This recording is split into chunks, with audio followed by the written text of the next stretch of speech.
Bonjour à toutes et à tous.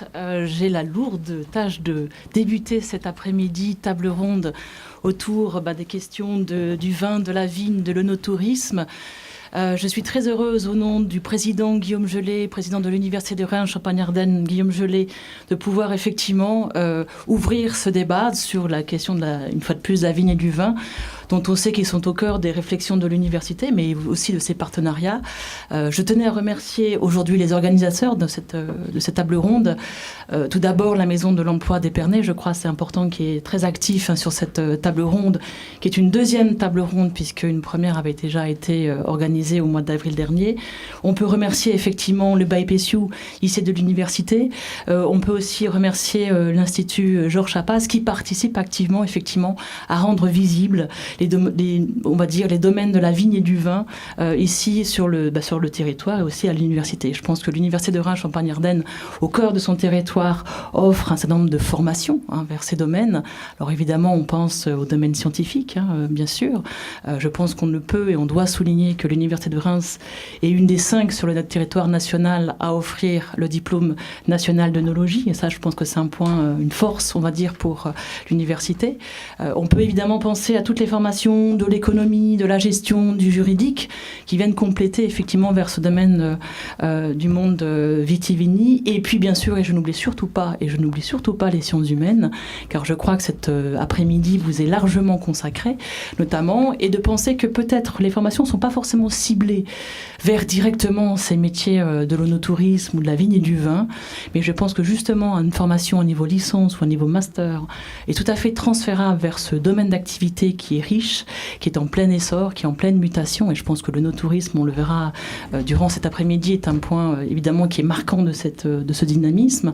Et je pense surtout effectivement à toutes les filières des langues étrangères, des lettres bien sûr, de l'économie, je l'ai dit tout à l'heure, mais aussi de l'histoire bien sûr, de la géographie, de l'aménagement du territoire, qui sont tout à fait adaptés effectivement pour aller vers ces métiers en mutation. Et puis j'en oublierai pas, même certains, je pense à la philosophie, puisque hier j'avais un débat sur ces diplômes de philosophie où les philosophes se disent mais quoi faire après une licence de philo? Mais je pense que vous avez un certain nombre de compétences, en tout cas dans les filières lettres, totalement transférables vers un certain nombre d'activités. Alors j'ai un peu moi du mal à parler en termes de métier ou de filière métier, mais j'aurais plutôt tendance effectivement à parler en termes d'adaptation à des activités professionnelles.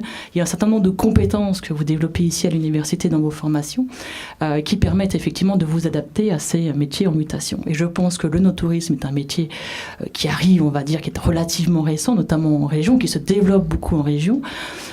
Et je pense effectivement que c'est important de voir que peut-être les métiers de demain, on ne les voit pas encore et que c'est un domaine qui va encore ouvrir des nouvelles possibilités d'activité professionnelle. On ne les voit pas forcément encore venir et c'est pour ça qu'il faut être en veille, je dirais, par rapport à vos savoirs, à vos compétences que vous allez transférer dans ces domaines. Alors par ailleurs, et je suis tout à fait heureuse effectivement que ce type de manifestation puisse se réaliser, puisque c'est aussi un moment d'échange, de partage avec vous étudiants, mais aussi avec vous le monde professionnel, nos partenaires, effectivement les professionnels de l'insertion, de l'orientation notamment, mais pas uniquement, des professionnels de la filière. Et ça, je crois que c'est un point important. Et je crois surtout que l'université aujourd'hui est pleinement dans son territoire, une fois de plus, économique, et que ces partenariats montrent la synergie, les interfaces possibles, le dialogue constant que l'on peut avoir avec le monde économique qui est, comme je l'ai souligné, en constante mutation. Alors, je vais laisser la parole aux organisateurs. Je ne vais pas être trop longue. Je sais que mon temps est compté. Et puis, je vais laisser peut-être à Sylvie de présenter l'après-midi, sachant effectivement que derrière ça, et je l'ai oublié, parce que dans les diplômes effectivement qui vont apparaître et qui vont venir se rajouter à l'offre de formation universitaire, il y a notamment un diplôme universitaire consacré spécifiquement à l'œnotourisme, et ça je pense que vous en reparlerez durant tout cet après-midi. Voilà, je vous remercie et puis bon après-midi et bon travail aujourd'hui.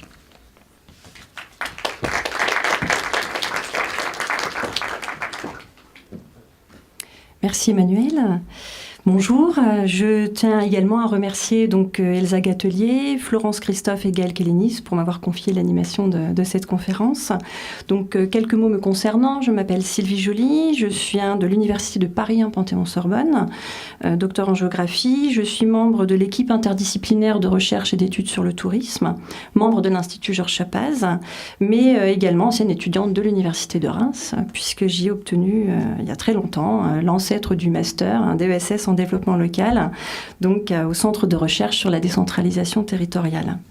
J'interviens également à l'École supérieure de tourisme de l'ESC3 et parallèlement à toutes ces activités académiques, j'assure les fonctions de responsable des partenariats de recherche à Neoma Business School.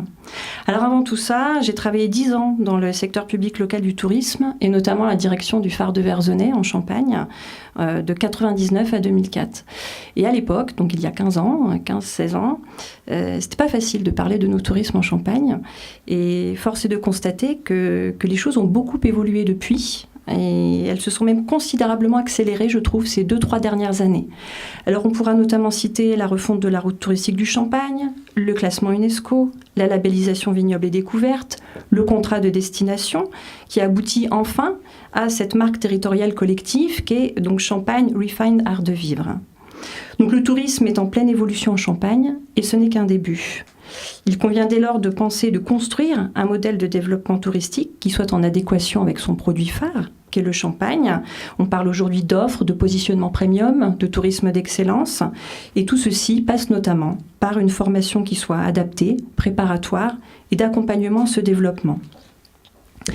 La question de la formation, elle pose nécessairement celle de l'insertion professionnelle. Et l'insertion professionnelle, c'est une des préoccupations majeures du diplôme universitaire no-tourisme porté par l'Institut Georges Chapaz, notamment par la mise en place de partenariats avec les professionnels du secteur.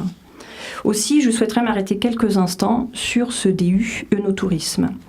Celui-ci ouvrira à la rentrée 2017. Il s'adresse aux étudiants en formation initiale d'un niveau Bac+2, Bac+3, qui justifie d'une certaine expérience professionnelle.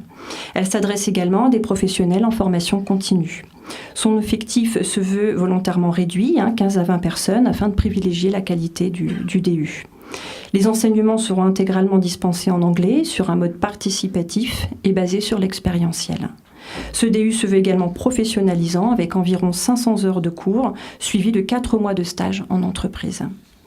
Alors les connaissances et compétences acquises à l'issue de ce DU, je vais en citer quelques-unes, je ne vais pas toutes les citer, c'est la connaissance et la compréhension des enjeux, des acteurs et des spécificités du secteur vitivinicole champenois, mais pas que, français, international, la conception de projets no-touristiques, la communication, la maîtrise de l'anglais bien évidemment, et des outils de la culture digitale. Les perspectives d'emploi et de métier à l'issue de ce DU sont nombreuses. Je peux citer porteurs de projets no-touristiques en Champagne ou ailleurs, dans les exploitations viticoles, les caves coopératives, les maisons de négoce, les tours opérateurs spécialisés, chargés de promotion de développement territorial de la filière au sein des comités interprofessionnels vitivinicoles, mais également des organismes locaux de tourisme que sont les offices de tourisme, les agences de développement touristique, les comités régionaux de tourisme, chargés d'animation et de mise en réseau dans les territoires viticoles ou encore créateurs d'entreprises no-touristiques. En termes de relais ensuite à l'emploi, après le diplôme, bien évidemment, le service espace métier de Champagne-Ardenne de la Maison et de l'Emploi des métiers d'Épernay, et puis au niveau de l'Université de Reims, le SIUBAIP, donc Service d'information et d'orientation universitaire, Bureau d'aide à l'insertion professionnelle, dont les locaux sont ouverts aux étudiants qui souhaitent consulter toutes les offres d'emploi et de stages qui sont transmises par les entreprises. Alors ces offres, elles sont également consultables sur le site internet de l'université. Donc vous avez une rubrique orientation, insertion, stage et emploi, et donc l'accès est réservé aux étudiants et jeunes diplômés de l'université. Alors la rencontre de cet après-midi porte sur les métiers et les profils recherchés ainsi que sur la création d'activités et elle s'inscrit pleinement dans cette volonté collective d'identifier les emplois nécessaires au bon développement du tourisme en Champagne et des formations correspondantes. Comme Emmanuel l'a souligné tout à l'heure, elle fait suite à une première conférence qui s'est déroulée le 26 avril de l'année dernière et qui s'intitulait « Tourisme, no-tourisme, quel métier, emploi pour demain ?» Pour information, cette conférence est visuable sur Dailymotion. Donc cette conférence de cet après-midi est co-organisée par le SIUBAIP, le service espace métier de Champagne-Ardenne, en partenariat donc avec l'Institut de la Vigne et du Vin en Champagne, Georges Chapaz. Sur le format de cette conférence, elle va durer donc un peu plus de 2 heures. Elle comprend deux tables rondes d'environ 1 heure chacune, suivies bien évidemment d'un échange avec la salle. Nous vous céderons la parole. La première table ronde, donc, qui va bientôt débuter, porte sur les métiers et les débouchés en région. La seconde traitera d'un retour d'expérience et nous terminerons à 16 heures donc, avec les conclusions de messieurs Jean-Luc Berbier et Claude Maréchal, respectivement président du comité scientifique de la mission Coteaux, Maisons et Caves de Champagne et président de la Maison de l'Emploi et des Métiers d'Épernay. Puis s'ouvrira l'espace ressources que donc vous avez aperçu en arrivant, donc sur lequel sont présentés différents organismes de formation de la région. Et enfin, un moment important qui va clôturer cet après-midi à 17h, c'est une dégustation de champagne qui vous sera proposée, donc qui sera commentée par les élèves d'Avis Viti Campus.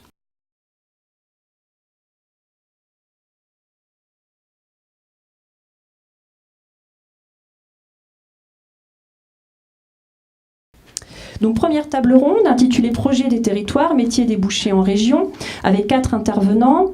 Vous êtes le seul homme, on va commencer par vous. Monsieur Philippe Verger, directeur de l'Office de tourisme de l'agglomération de Reims, ou plutôt devrait-on dire maintenant du Grand Reims. Madame Anne Chapuis-Breton, responsable des affaires économiques à la communauté de communes de la Grande Vallée de la Marne.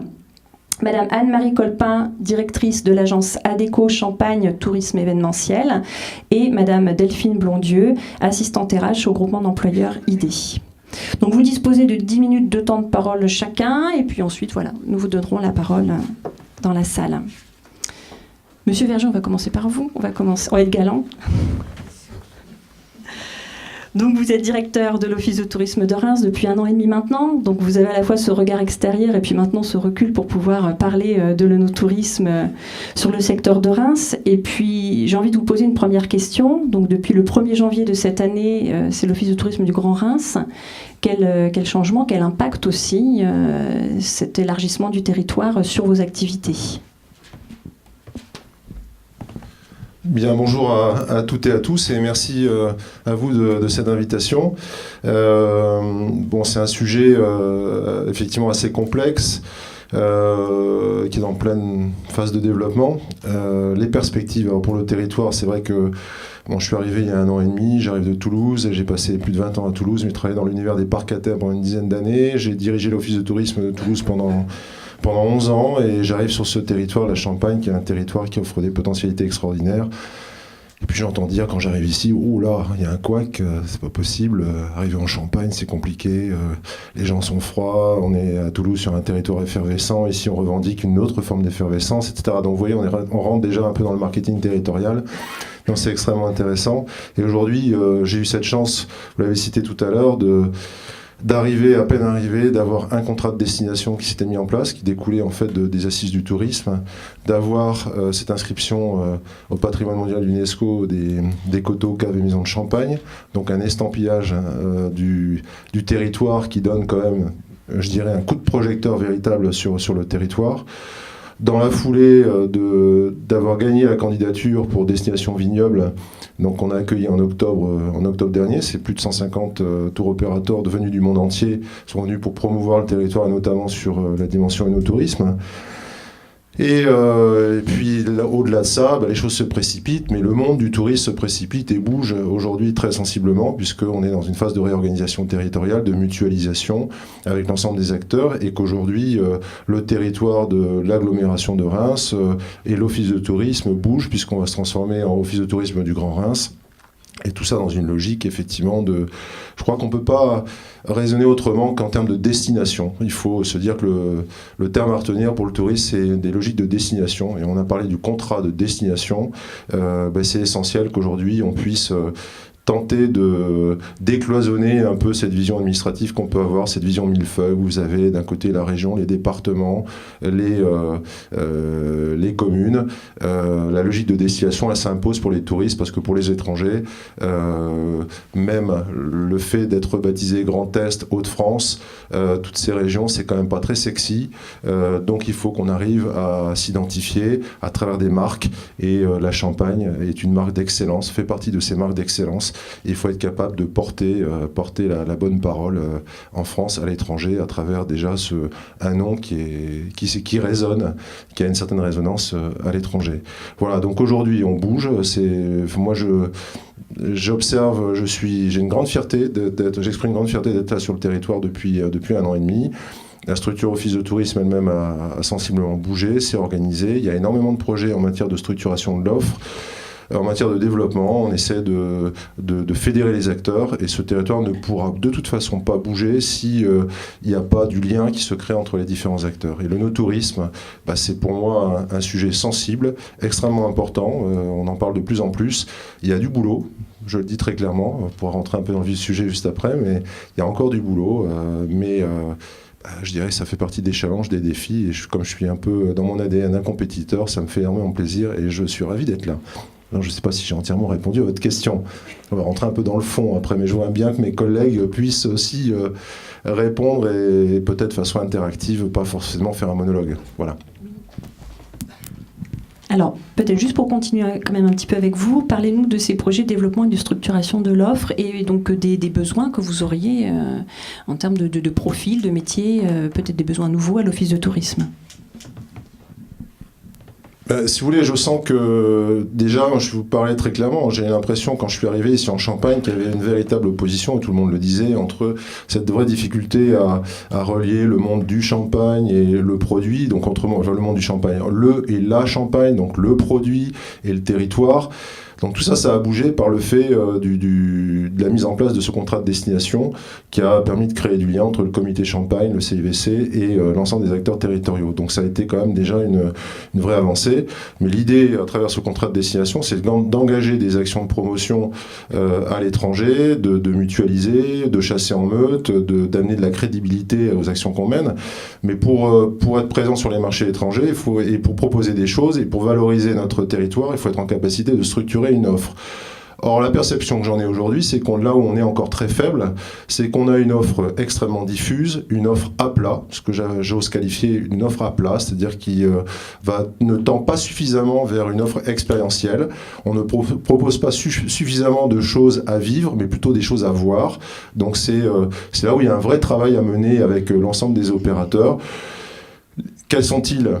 Je pense tout autant, bien évidemment, à l'expérientiel. C'est pas uniquement organiser des visites dans les grandes maisons de champagne, mais c'est se structurer au niveau des viticulteurs, des vignerons manipulants, récoltants, pour essayer de se dire qu'est-ce qu'on peut faire pour accueillir les gens, pour générer de l'échange, du partage, de montrer qu'on ouvre ses portes. Les gens, les touristes aujourd'hui sont en attente de partage et d'échange avec le local.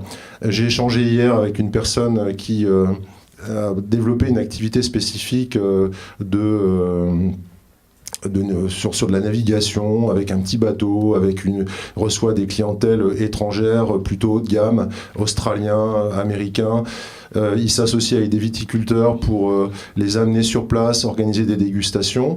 Mais il me disait ce qui plaît, c'est le fait que les gens viennent passer la main sur son bateau, qui a du vernis, qui lui raconte des histoires. Il raconte une histoire. Et on a besoin d'apprendre à raconter une histoire et pas à s'offrir, à amener des valeurs distinctives et des valeurs qui soient crédibles et distinctives par rapport à d'autres territoires, montrer qu'on existe, qu'on est la Champagne, c'est pas uniquement un nom, c'est pas uniquement un produit, c'est aussi, on peut vous découvrir des choses, on peut découvrir des expériences, il y a de l'échange, il y a du partage, et c'est ce qu'a su faire l'Alsace pendant de nombreuses années.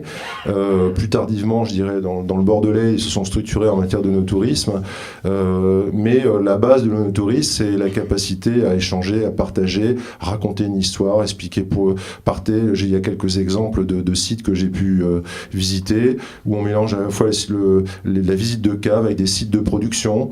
Il y a la maison Collet qui est ici présente. J'étais assez impressionné par le fait qu'on mixait mini-centre d'interprétation, musée, découverte de cave, site de production, et derrière la possibilité d'échanger. Et tout ça, il n'y a pas que cet angle-là. L'Office de tourisme, on s'est efforcé aussi d'inverser un peu la tendance, de faire venir des vignerons sur place les week-ends, et pas que les week-ends, c'est quasiment 6 mois de l'année à partir du mois d'avril, pour créer de l'échange, parce que les gens ne connaissent pas le métier, donc les visiteurs, les Américains, les Asiatiques qui viennent sur place sont contents, certes, de venir récupérer une documentation pour savoir ce qu'on peut visiter, identifier ce qu'on peut visiter à Reims, donc la cathédrale, l'art déco, différentes thématiques. Et quand on leur offre une petite coupe de champagne, qu'un vigneron est là sur place, fait connaître son exploitation, échange, prend du temps pour expliquer les cépages, la qualité des produits. Moi, j'y connaissais strictement rien avant d'arriver. Je suis pas devenu un professionnel, mais comme le disait Pierre Cheval à l'époque, c'est vrai qu'en Champagne, c'est Champagne en toute occasion, ou Champagne, je crois que c'était tout à fait son appellation.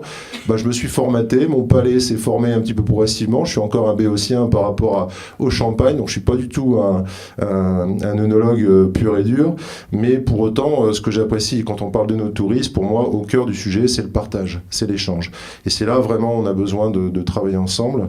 Bon, viticulteurs, déployer ce qui a été fait sur d'autres territoires, les réceptifs. Des réceptifs, c'est structurer une offre intelligente où certes on propose une dégustation, mais alliée avec une découverte culturelle, avec un moment d'échange sur d'autres choses, sur d'autres aspects. Il ne faut pas s'enfermer dans des schémas. Il faut vraiment, ce que j'essaie de dire, enfin en tout cas mon métier, c'est de fédérer les acteurs, de créer du lien entre tous ceux qui sont censés pouvoir développer une offre. L'offre aujourd'hui, elle est encore trop à plat, trop pas suffisamment expérientielle, mais j'ose croire qu'il y aura de nouvelles impulsions parce qu'il y a le territoire bouge, parce qu'il y a une exigence. Pour être crédible et distinctif, il faut véritablement qu'on soit en capacité de se positionner, de comprendre qu'il y a la concurrence s'aiguise entre les grandes métropoles françaises et européennes, qu'il y a d'autres territoires qui se posent les mêmes questions, d'autres grandes métropoles, et pas que des territoires urbains, mais au-delà. Et ça bouge, le monde bouge. Donc il faut aussi qu'on s'adapte par rapport à ça, ce qui nous oblige aussi à revoir un peu peut-être la collaboration avec des organismes comme le Comité Champagne, qui aujourd'hui agit de façon très ferme sur la protection de la marque. Et vous voyez des interprofessions qui sont plutôt structurées, tournées vers la promotion, non pas vers la protection, mais vers la promotion de la marque. Et c'est là où il y a peut-être des différences et des petites choses à changer, ou en tout cas instaurer davantage en dialogue entre le monde du champagne et puis le monde du tourisme. Bon, en tout cas, tout ça est en train de se mettre en place. Puis on a besoin de vous, parce que je pense que moi je suis pas un spécialiste j'imagine qu'effectivement la base c'est l'éducation, c'est la formation, c'est les langues. Mais bon, même si c'est teinté d'une pointe de français à travers de l'anglais ou du chinois, les gens sont hyper attentifs au fait de pouvoir être accueillis dans la langue de leur pays. C'est un travail qui doit être mené avec l'ensemble des viticulteurs, mais aussi avec les restaurateurs, avec tous les acteurs qui contribuent à développer le territoire. Voilà. Et pour le Grand Reims, bien sûr, la plus-value à notre niveau, c'est que c'est étendre un peu le regard. On a tendance à considérer peut-être que Reims, l'Office de tourisme de l'agglomération de Reims, c'est le territoire de la ville de Reims. C'est faux. On va travailler avec le PNR, on va travailler avec... pour moi, il faut qu'on travaille avec Épernay, il faut qu'on travaille avec Ailly, avec Auvilliers. Il y a une complexité territoriale parce que la réorganisation territoriale fait que nécessairement il y a des limites statutaires qui font qu'un office de tourisme ne peut pas aller se montrer actif sur tel territoire. Mais tout ça, si vous voulez, s'organise. Il y a des manières de contourner ça par des accords, des conventions entre les offices de tourisme, manière de travailler de façon intelligente. Et pour moi, ça c'est absolument essentiel. Et au-delà de ça, dernier point, je me tais tout de suite. Il y a aussi un enjeu qui est fait essentiel. J'ai rencontré des opérateurs qui lancent des initiatives en matière de restauration dans les vignes, des itinéraires dans les vignes, des choses absolument extraordinaires, des projets qui sont très créatifs et qui contribuent au développement de l'œnotourisme, si ce n'est que généralement ces projets sont mal marketés. Donc il y a un savoir-faire, mais il n'y a pas le faire-savoir derrière. Et là, ça pêche parce que autant on peut avoir un bon produit, mais si derrière on n'a pas la capacité à designer l'offre et à la mettre, on en revient toujours un petit peu à la même, rendre les choses un petit peu sexy, ou à la communiquer de manière un peu sexy sur l'offre, les choses ne se décollent pas, on a du mal à décoller. Et malheureusement, suite aux assises du tourisme l'année dernière, une personne m'avait interrogé, me faisant part de ces initiatives extrêmement intéressantes. Nous, Office de tourisme, on peut intervenir pour essayer de mettre en valeur ce qu'on a fait. D'ailleurs, on a demandé à cette personne de venir à l'Office de tourisme et de présenter son offre, et puis dans le cadre d'une combinaison en tant qu'opérateur réceptif avec un vigneron. Mais entre-temps, la personne a mis la clé sous la porte parce qu'elle n'a pas suffisamment de soutien, parce que l'activité ne s'était pas suffisamment développée, parce qu'elle n'avait pas les moyens d'orchestrer une communication suffisante par rapport à son produit. Donc on a vraiment besoin aussi d'apprendre à structurer les choses. Il ne suffit pas d'avoir un beau produit, il faut aussi être en capacité de le valoriser sur le plan marketing. Puis enfin, un dernier point, je vois naître énormément d'initiatives sur le plan événementiel, où on met du champagne à toutes les sauces, où on essaie de communiquer, chacun veut monter son événement sur le champagne. Je reste persuadé aujourd'hui que la technique du saupoudrage peut rien apporter. C'est pas parce qu'on testing par là, par-ci, testing par là, des événements en tout genre, c'est très bien, mais il faudrait se coordonner un peu plus, mutualiser davantage, et on a la capacité à créer quelque chose de grand sur notre territoire. Et à faire parler, comme l'a fait Bordeaux avec la fête du vin, avec les épicuriales, et puis derrière il y a d'autres projets bien sûr, puisque à Reims notamment il y a une réflexion en cours sur la création d'un centre d'interprétation dont l'appel d'offres a été lancé en proximité de Boulingrin, du réaménagement. Et ça pour moi c'est aussi essentiel d'avoir quelques équipements structurants dignes de ce nom qui soient en capacité d'apporter une plus-value pour le territoire. Alors Philippe, vous avez soulevé la question des porteurs de projets. Donc là, je vais me diriger vers Madame Chapuis-Breton, de la communauté de communes de la Grande Vallée de la Marne. Comment votre communauté de communes accompagne les porteurs de projets œnotouristiques ?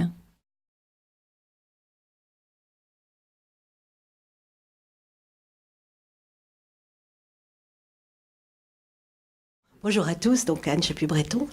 Je suis en charge du développement économique sur la communauté de communes de la Grande Vallée de la Marne. Alors la communauté de communes de la Grande Vallée de la Marne, c'est ce petit territoire de 187 km² qui se trouve sur le territoire du parc régional de la montagne de Reims et qui est entre Reims et Épernay.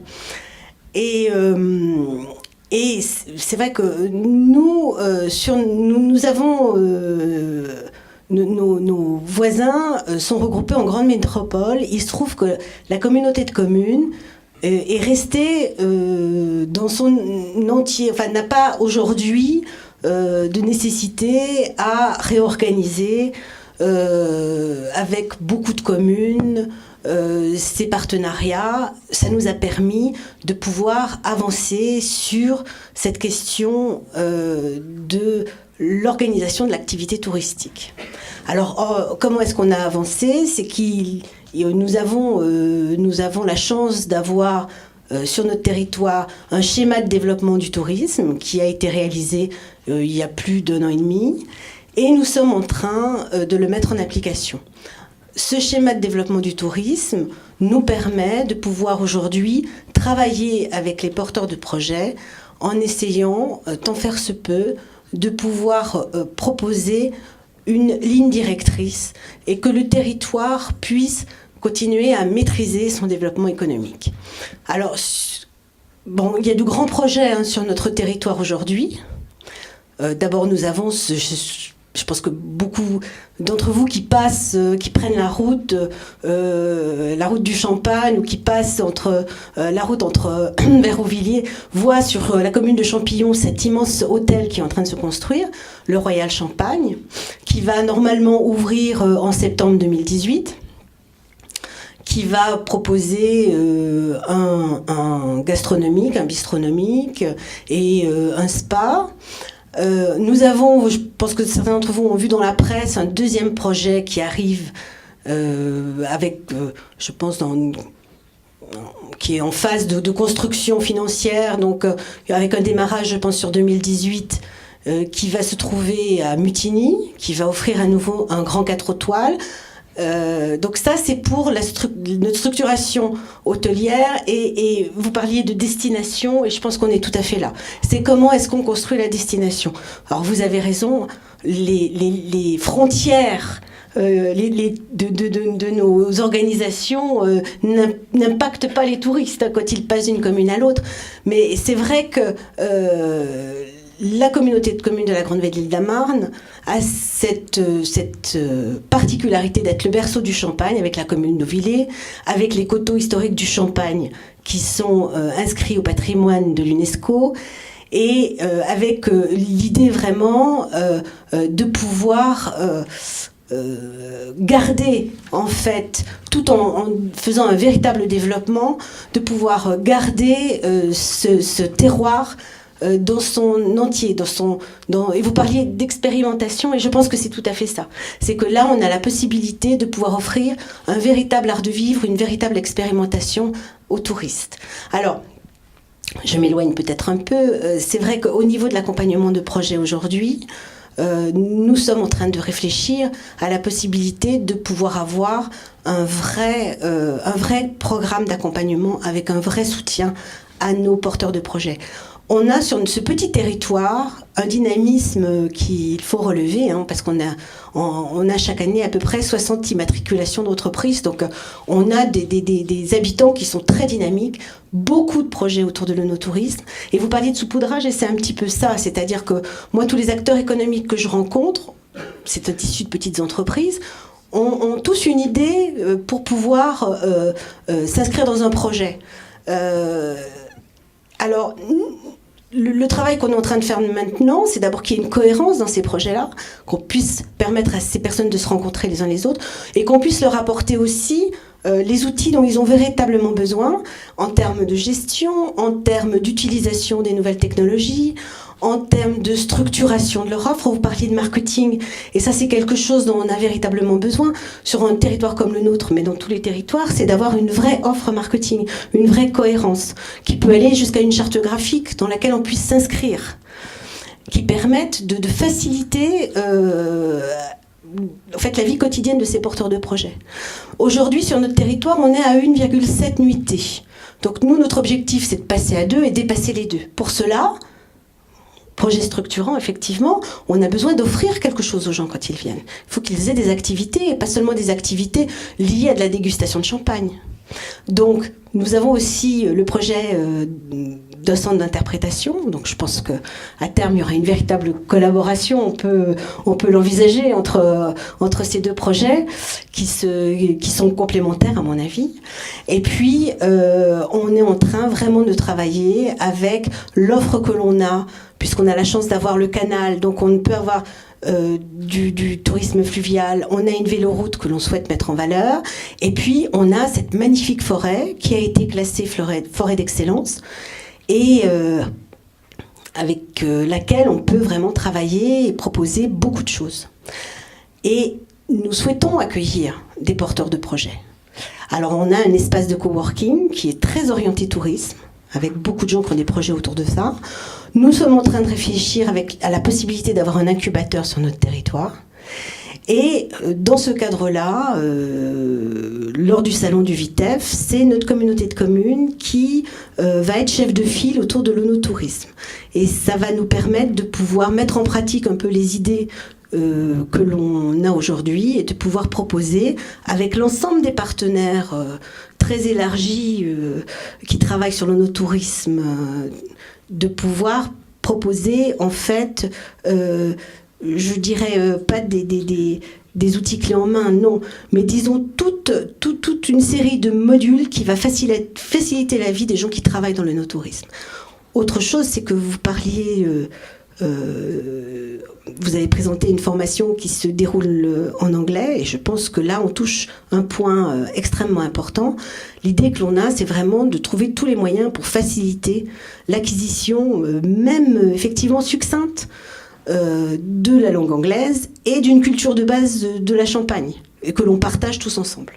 Et ça, si on arrive à avoir ça, déjà quelques mots anglais pour qu'on puisse accueillir les touristes, et ensuite pouvoir avoir des bases de ce qu'est Champagne et ce qu'est la Champagne, moi déjà, à mon avis, la qualité de l'accueil s'en verrait extrêmement améliorée.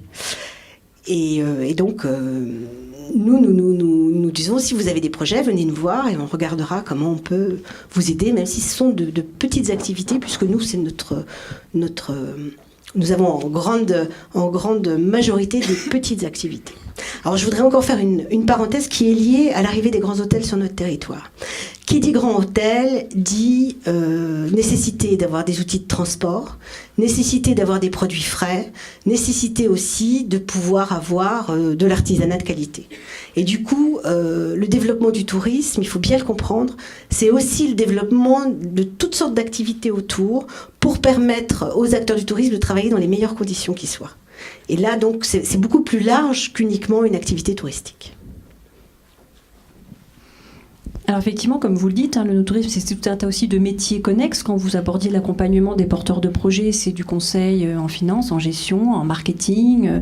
Donc on voit un petit peu tous ces métiers qui gravitent autour. Et là, du coup, je me tourne... Je me tourne pas, vous êtes juste en face.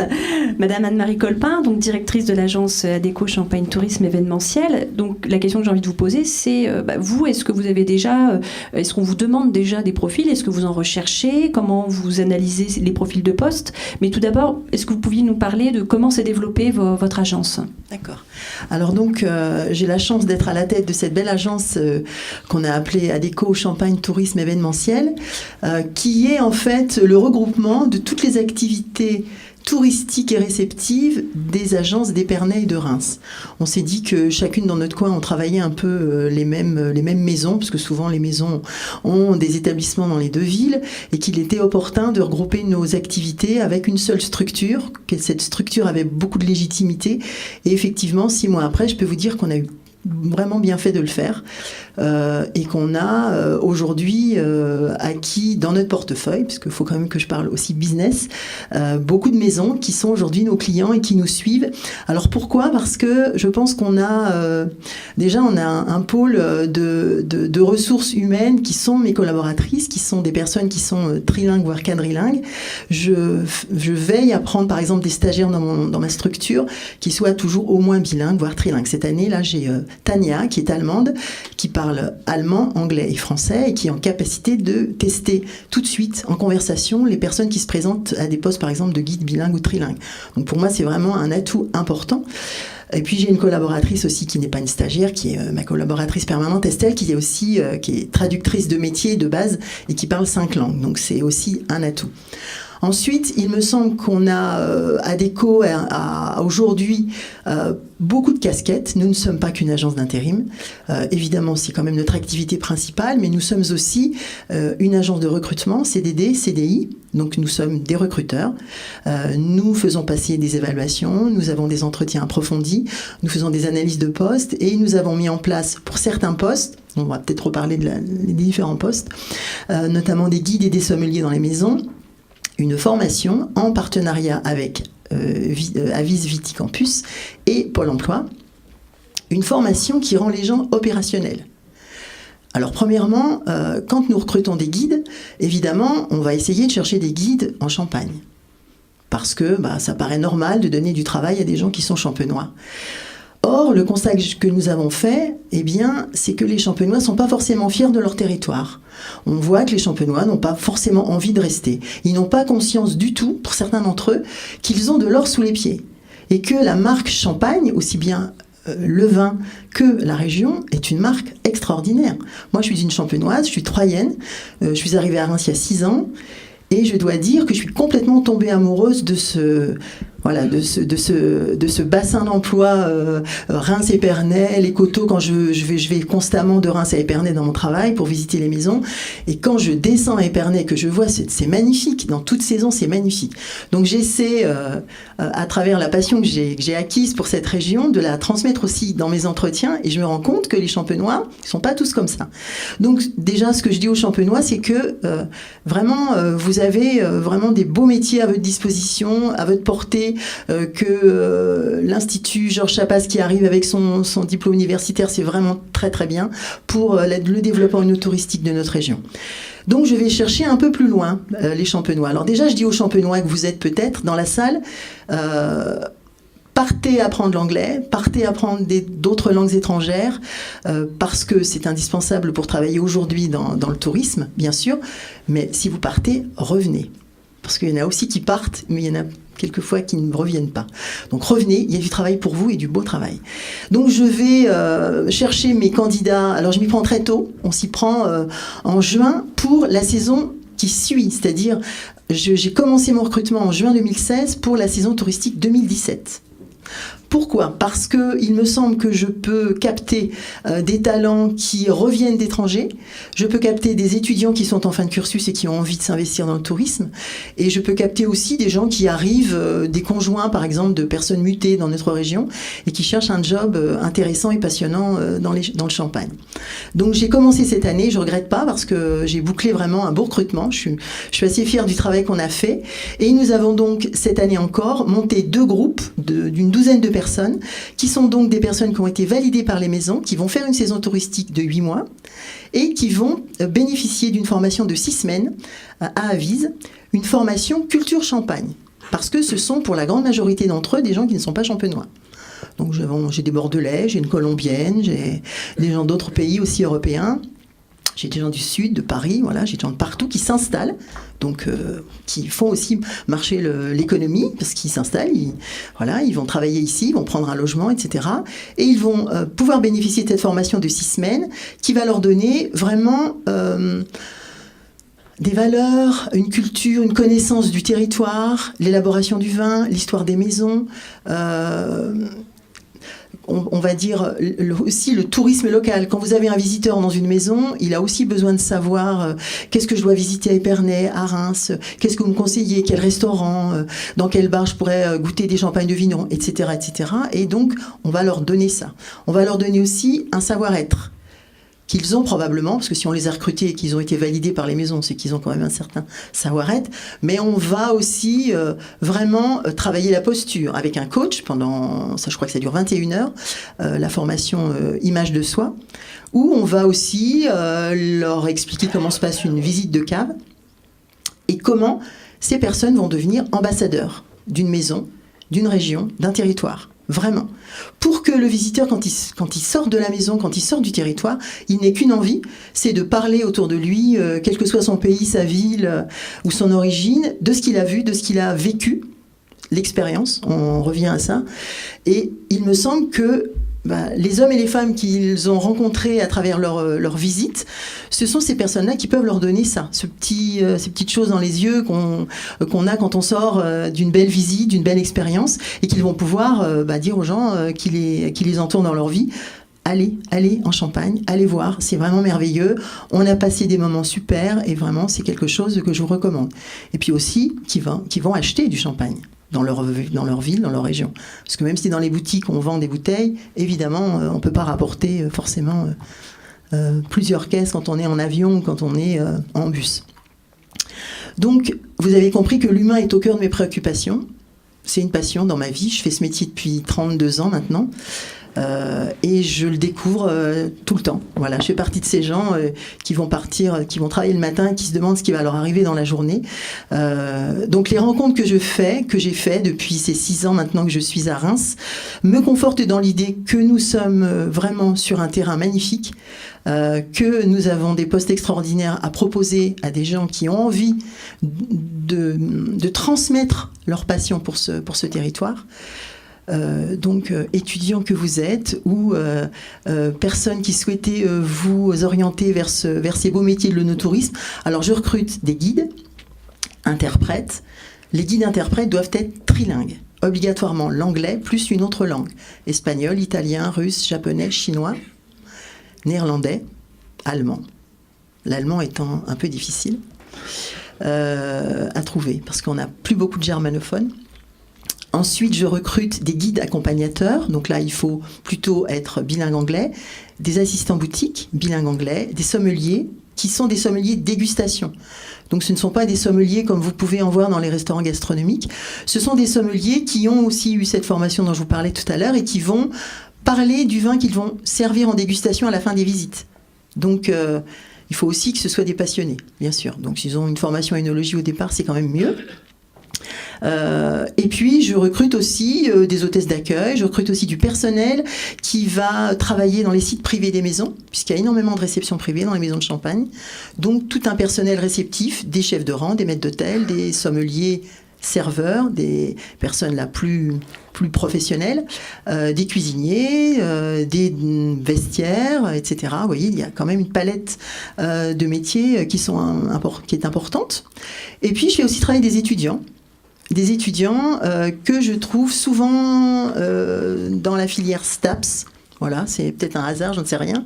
En tout cas, ce sont des gens qui ont une posture, qui ont un état d'esprit, qui ont un respect des autres, qui convient parfaitement au métier du champagne. Et donc, je réussis à en fidéliser quelques-uns qui sont manutentionnaires, installent une réception, des tables, des chaises, des paravents, puis finalement, au fil des petits extras comme ça qu'ils font, apprennent, sont curieux, découvrent, et on leur fait confiance. Et un jour, ils deviennent serveurs dans une réception. Ils ont un beau costume noir avec une belle cravate, et ils servent dans les réceptions, et ça leur plaît bien. Pour un boulot d'étudiant, c'est plutôt correctement payé. Et puis c'est très intéressant, c'est un peu plus intéressant que d'aller, je sais pas, travailler dans une usine en 3-8 ou quelque chose comme ça. Donc vous voyez, il y a aussi ces possibilités-là.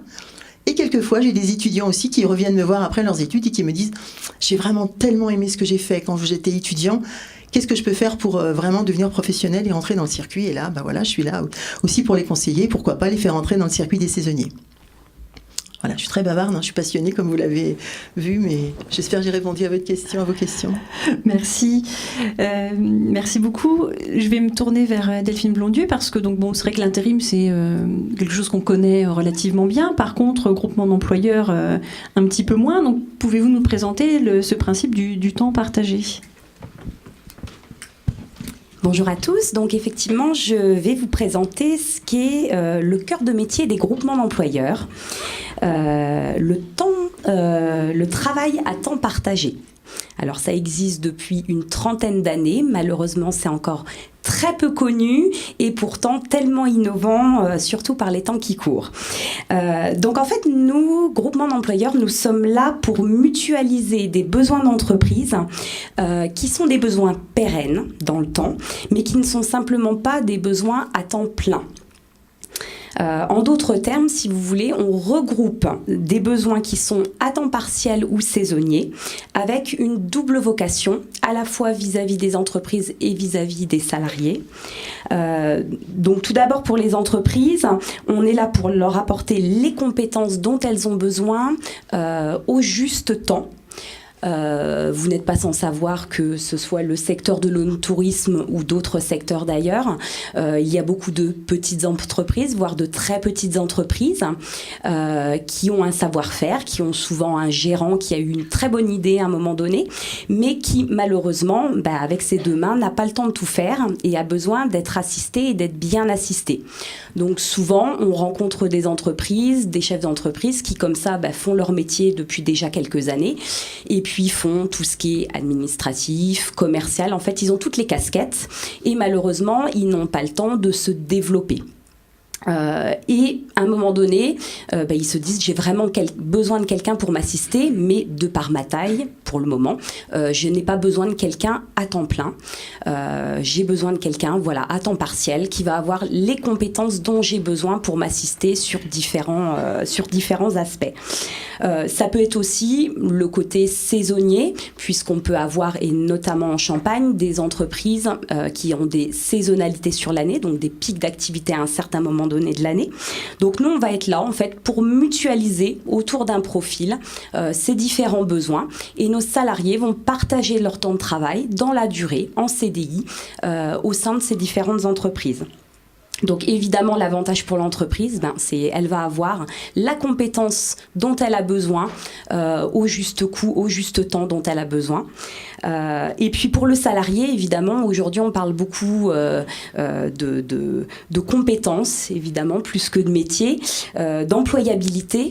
Là, le temps partagé, c'est une vraie chance de créer une autre forme de carrière professionnelle, puisque finalement nos salariés mènent de front plusieurs activités et plusieurs expériences professionnelles en une. si vous voulez. Alors, je peux vous prendre différents exemples de métiers, et si on est sur le secteur de l'onotourisme, ce sera des métiers un petit peu plus particuliers, et c'est l'objet de notre présence aujourd'hui. Mais on peut avoir une responsable administrative et commerciale qui soit partagée entre trois structures, par exemple les lundis, mardis dans une entreprise, les mercredis dans une deuxième, et puis les jeudis, vendredis dans une troisième. Elle va sans doute pas, même en ayant le même poste, avoir la même réalité de travail. On sait très bien que le même poste dans des entreprises différentes, on n'a pas du tout la même réalité, on fait pas les mêmes choses, on côtoie pas les mêmes personnes, on a ou pas des collègues, on travaille plus ou moins seul, en équipe. Voilà, donc c'est vraiment enrichissant pour un salarié de travailler à temps partagé, puisque il a une richesse d'expérience infinie. Donc après, de manière un petit peu pratique, en fait, le groupement d'employeurs est vraiment l'employeur de ses salariés. Et puis ensuite, c'est une mise à disposition de personnel auprès des entreprises. Merci. Vis-à-vis de l'onotourisme, vous avez déjà des profils, vous en recherchez ? Alors, sur le secteur de l'onotourisme, on se rejoint tous un peu sur le fait qu'il y a encore beaucoup de choses à faire. Donc, c'est vrai qu'on a un certain nombre de profils aujourd'hui qui travaillent dans ce secteur-là, mais pas directement liés au tourisme, à l'accueil des visiteurs, etc. On est plus sur des fonctions support aujourd'hui, d'administratif, de commercial, de communication, de marketing, de qualité aussi. Donc, on a tout de suite, bien entendu, répondu favorablement à la sollicitation de la Maison de l'Emploi pour travailler vraiment sur ce secteur-là, parce qu'on sait très bien que, et on se rejoint tous là-dessus, on a une belle région et on ne met pas assez les choses à profit pour la développer. Effectivement, quand on est étudiant, moi je suis d'ici, j'y suis restée fière de l'être, mais c'est vrai que souvent les étudiants partent et ne reviennent pas. Donc on est vraiment là pour aujourd'hui on est quand même à un stade encore de projet, on est là pour travailler avec différents partenaires pour voir de quelle manière justement les groupements d'employeurs peuvent apporter une solution sur certains métiers, certaines entreprises. Aujourd'hui je représente aussi un petit peu le groupement d'employeurs agricoles qui n'a pu être présent aujourd'hui, qui va être plus sur un travail avec vraiment les exploitants et notamment sur des métiers vraiment de la vigne et de production. Mais on peut envisager une infinité de métiers de communication, de marketing, de l'assistant administratif, de l'export, parce que voilà, aujourd'hui il faut vendre aussi et pas que dans un petit coin, il faut s'ouvrir, donc vendre à l'export. Et je rejoins le fait que le côté linguistique est très important, le savoir-être, l'envie de transmettre la culture de notre région, voilà, l'envie de parler du produit, parce qu'effectivement les touristes viennent aussi pour qu'on leur parle d'un produit mais de notre région. Et je rejoins raconter une histoire et repartir en se disant on reviendra, voilà. Merci, c'est intéressant parce que l'expérientiel, le storytelling, tout ça, ça revient, hein, et ça fait écho à ce qui se disait ce matin juste en face. Donc il y avait une conférence sur le champagne et le marché chinois où les Chinois n'ont pas forcément un palais qui tolère bien le champagne. Donc il y a toute une éducation à faire, et que cette éducation elle passe notamment par l'onotourisme, c'est-à-dire par la connaissance du produit, hein, comment est fait le champagne. Et puis ce qui était expliqué, c'est que finalement les Chinois sont aussi très sensibles à l'échange. Vous parliez d'échange aussi, et que ça fait aussi partie. L'onotourisme doit servir aussi l'appellation à ce niveau-là.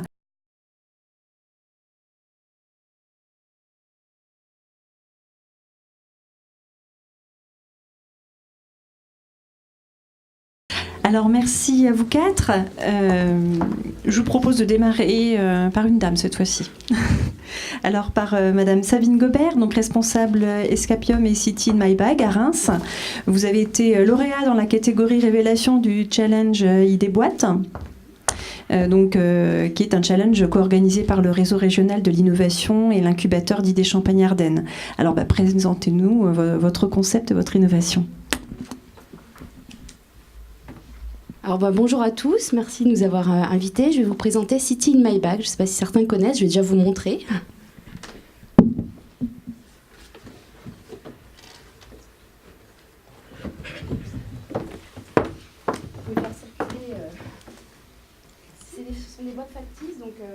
besoin de les ouvrir ou de les démonter, elles sont factices.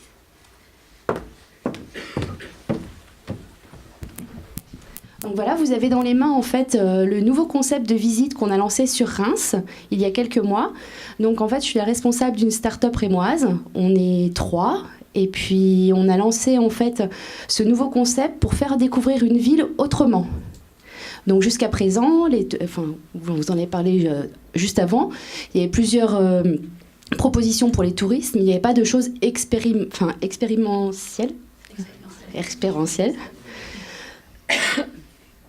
Excusez-moi, je ne suis pas forcément à l'aise en public, mais je vais essayer de vous expliquer donc le concept.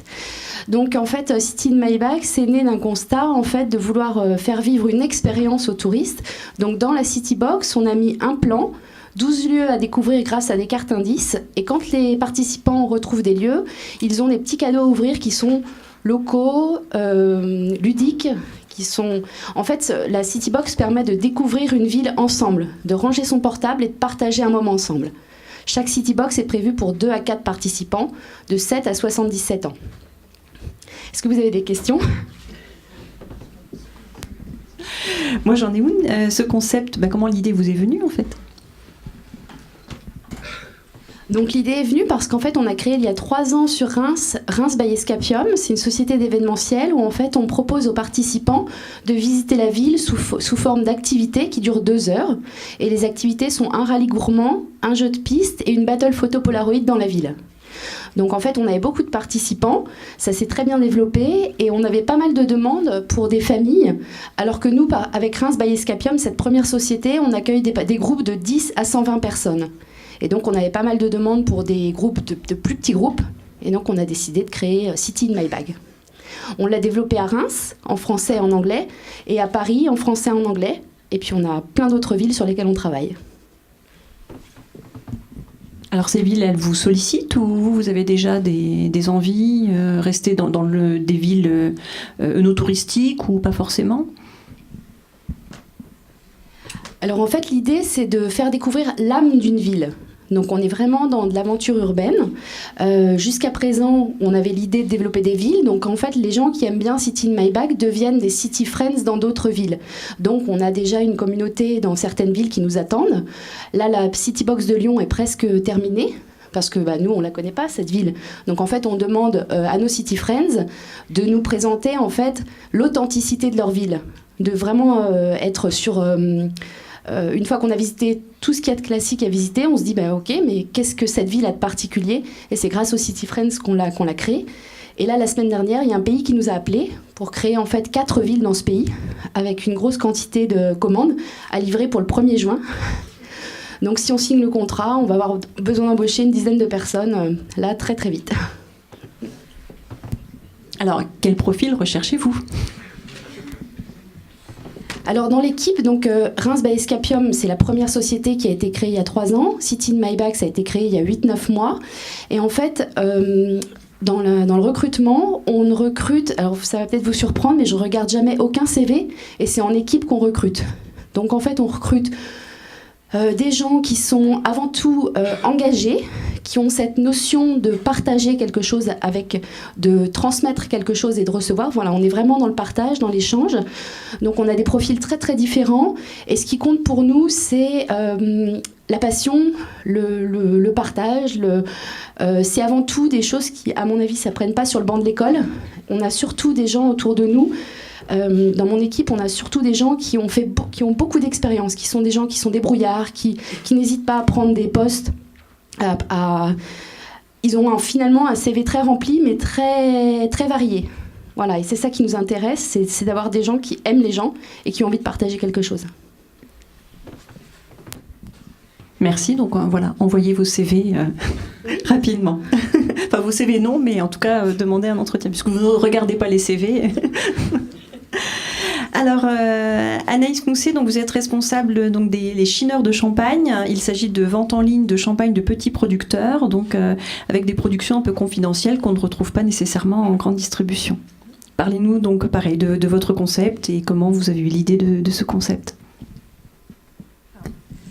Donc c'est pas seulement de la vente classique sur Internet. Nous, c'est un nouveau mode de distribution via des abonnements pour avoir une communauté autour de Chineur de Champagne.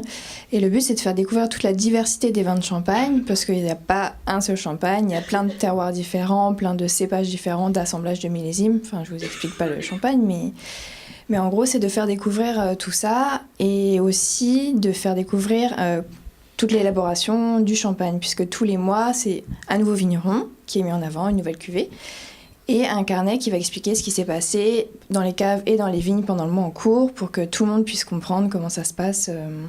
Et on explique ce que c'est qu'un terroir, on explique un dégorgement, mais avec des mots assez classiques, et on rend ça plutôt ludique et pédagogique. Voilà. Et c'est pareil, c'est une expérience qu'on va vivre chaque mois, puisque tous les mois, on va recevoir une box à domicile. Et donc, tous les mois, c'est une nouvelle découverte d'une nouvelle ville, enfin, d'un nouveau cru ou d'un nouveau village. Voilà. Donc ça fait seulement 1 an qu'on a lancé Chineur de Champagne. Il s'avère alors moi par contre je suis née ici, mais je suis partie 6 ans à Lille, et je me suis rendu compte que tout le monde ne connaissait pas forcément le Champagne de Vigneron. Donc avec mon meilleur ami œnologue, on se connaît depuis 15 ans, et c'est pareil, on a beaucoup voyagé, et on est rentrés tous les deux en Champagne en même temps. Et on ramenait tous nos amis étrangers et en dehors de la Champagne dans les petites caves à dégorger et à les voir s'émerveiller, avoir des paillettes dans les yeux. Et on s'est dit qu'il fallait créer quelque chose pour la découverte du Champagne et des choses un peu plus confidentielles que ce qui est connu par le plus grand nombre. Voilà. La communauté comprend combien de gens ? Actuellement, là ça a explosé entre novembre et décembre avec les fêtes. Donc on n'a pas fait encore le bilan de l'année, mais la communauté s'élargit, puisqu'en plus un abonnement touche 2 personnes, puisqu'il y a celui qui offre et celui qui reçoit l'abonnement. Donc à chaque fois ça double les personnes de la communauté, mais on est assez contents. Alors celui qui offre et ce... Parce que vous pouvez soit vous abonner vous-même pour une expérience personnelle, soit offrir un abonnement. C'est une carte cadeau à activer avec un code d'activation qui est valable 1 an, et vous choisissez soit 3, 6, 12 mois, 1 ou 2 cuvées par mois. Il y a plusieurs formules d'abonnement. Donc ça, c'est un peu une première approche pour amener le champagne et les vignerons chez les gens. Mais c'est aussi parce que tous les mois, on explique dans le carnet Chineur les bases de la dégustation, mais aussi la maison, comment ses particularités, ses terroirs, etc. Les fiches de dégustation, et puis des recettes en adéquation avec les cuvées. Mais des fois, on met en avant un artiste de la région ou une architecture de la région. Voilà. Et c'est une première approche pour aller chez les gens. Et là, on travaille pour les faire revenir sur de l'œnotourisme et des visites, mais quelque chose en plein cœur du vignoble pour créer une expérience... Voilà, vraiment, en fait, les pieds dans les galipes. Donc il y a un après Il y a un après, mais c'est en voie de développement pour le moment. Vous pouvez peut-être pas encore nous en parler En fait, ça serait plus des séjours donc dans les vignes avec des courses d'orientation. C'est encore à structurer, mais ça s'adresserait soit à des enfants en mode... chasse au trésor. Ça peut être aussi pour des enterrements de vie de garçon ou des anniversaires avec des petits raids sportifs dans les vignes, ou des séminaires de team building où là c'est un peu plus à grosse échelle, avec des raids multisports. Voilà. Merci. Puis une dernière question. Quel est le profil des membres de votre communauté ? Ce sont des gens qui étaient déjà sensibilisés au champagne ? Alors, les tout premiers abonnés, oui, effectivement, c'était des gens plus sensibilisés au champagne. Donc, on se doit d'être vraiment... de rentrer dans les détails et d'être parfait dans nos explications. Mais maintenant, il s'avère que même un néophyte en champagne peut s'abonner, puisque le but, c'est de découvrir plein de choses. On n'a pas quelqu'un qui va nous dire on veut que du blanc de blanc ou que de la montagne de Reims ou ce genre de choses, puisque le but, c'est de découvrir un champagne demi-sec, puis après un champagne extra brut, etc. Et... vu qu'on est 2, Antoine est très technicien et un peu soporifique dans ses explications. Dirons-le, il est œnologue de formation, donc voilà. Et alors que moi, pas du tout. Donc je rends en langage commun toutes les explications, et même des choses très techniques où on arrive à envoyer des échantillons de vin pierre pour que les gens puissent palper aussi la matière, des agrafes qu'on met dans les vignes, on leur explique le travail du palissage, etc. Et puis là, c'est vraiment la dernière. Vous avez essentiellement des Français ou vous avez également des clients étrangers ? Alors, on est à 90% de Français pour le moment, mais on a des clients au Luxembourg, Belgique, Suisse, Italie et Espagne pour le moment. 50% parisiens, parce que ça plaît énormément. Et puis, on est à 45% de femmes. Voilà. C'est parce qu'elles aiment faire des cadeaux. Alors Arthur Carpentier, oui. Mais le boivelle après. Alors Arthur Carpentier, vous êtes directeur de la Cité du Champagne, donc de la Villa Kojévi à Ailly. Voilà, première question, classiquement, pouvez-vous nous présenter la Villa Kojévi et votre rôle au sein de la villa ? Alors je vais juste faire une petite précision. Bonjour à tous, il s'agit de la Cité du Champagne tout court, une initiative de la Kojévi, la coopérative générale des vignerons, qui est la plus ancienne coopérative vinicole de Champagne et qui porte les couleurs de la maison Collet, le champagne Collet. Voilà, un champagne que vous pouvez trouver principalement en hôtellerie-restauration et assez peu chez les cavistes. Voilà. Mais bon, nous avons la chance d'être dans la bonne région pour pouvoir trouver le champagne Collet. Plus facilement. Et notamment à la Cité du Champagne, donc qui est un complexe qui est sorti de terre de manière complète il y a un peu plus d'un an, en octobre 2015. Un complexe qui est composé d'un musée, un musée consacré au métier du champagne, dans lequel nous présentons à peu près 1500 outils, documents et autres pièces qui servent dans le métier de la vigne, dans les métiers de la cave, et qui permettent d'expliquer toute l'élaboration du champagne, mais aussi le travail dans la vigne, et aussi toute l'évolution du vignoble et des techniques dans le vignoble et dans la cave depuis 100 ans, puisque la coopérative va fêter ses 100 ans en 2021.